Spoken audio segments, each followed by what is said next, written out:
J'ai un nouveau concept à vous proposer que j'ai appelé Marvel au pif. Je vais m'expliquer. Il n'y a pas longtemps, j'ai acheté ce livre à la FNAC et en gros c'est une encyclopédie de l'univers Marvel qui réunit tous les vilains, les super-héros ou plein de trucs de l'univers Marvel, que ce soit des pouvoirs, enfin des objets, des lieux, etc. Dans ces vidéos Marvel au pif, je vais tirer une page au hasard et vous faire découvrir et pourquoi pas me faire découvrir un personnage ou un truc de l'univers Marvel. C'est parti, on commence tout de suite. Ok, bon, on commence sur un personnage très connu, James Rhodes, Rhodey War Machine. C'est parti.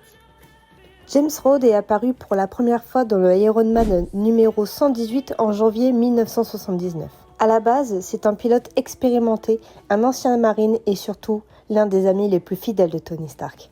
Et détail très important, c'est aussi l'un des rares à être jugé digne de porter l'armure d'Iron Man.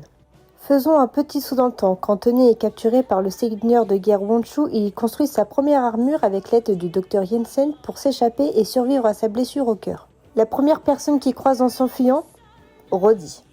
Son hélicoptère est en rade, mais il utilise les batteries pour recharger le prototype d'armure de Tony. Ensemble, ils repoussent les geôliers et rentrent en Amérique. Et là, Tony lui propose un poste de pilote perso et d'ingé en avionique. Mais à un moment, Tony s'avère être trop alcoolique pour continuer à officier. C'est donc Rhodey qui devait Iron Man à sa place. Et ça se passe bien, jusqu'à ce que les migraines arrivent et les expériences traumatisantes. Genre, se faire brûler vivant dans l'armure. Rien que ça. Quand Tony disparaît, Rhodey reprend le flambeau à temps plein cette fois. Et il respecte les dernières volontés de son pote, en filant une nouvelle armure, celle de War Machine. Il va même diriger Stark Industries, jusqu'à ce que Tony refasse surface. Ce retour surprise énerve Rhodey qui démissionne. Suite à ça, il décide de rejoindre les Vengeurs de la côte ouest en tant que War Machine, mais son animosité envers Stark le pousse à quitter l'équipe. Quand un dictateur africain, Eda Haru, prend le pouvoir en Himalaya, Rhodey appelle le Shield qui refuse d'intervenir. Les Vengeurs, hors de question. Et du coup, il y va tout seul et il libère l'Himalaya à lui seul. Suite à cette bataille, quand son armure va être abîmée, il va voir Stark, mais Stark refuse de l'aider, désapprouvant ce qu'il a fait à Himalaya. Résultat, les deux se battent. Mais ils finissent par s'allier contre un ennemi en commun, le Mandarin. Et quand la poussière retombe, leur amitié renaît.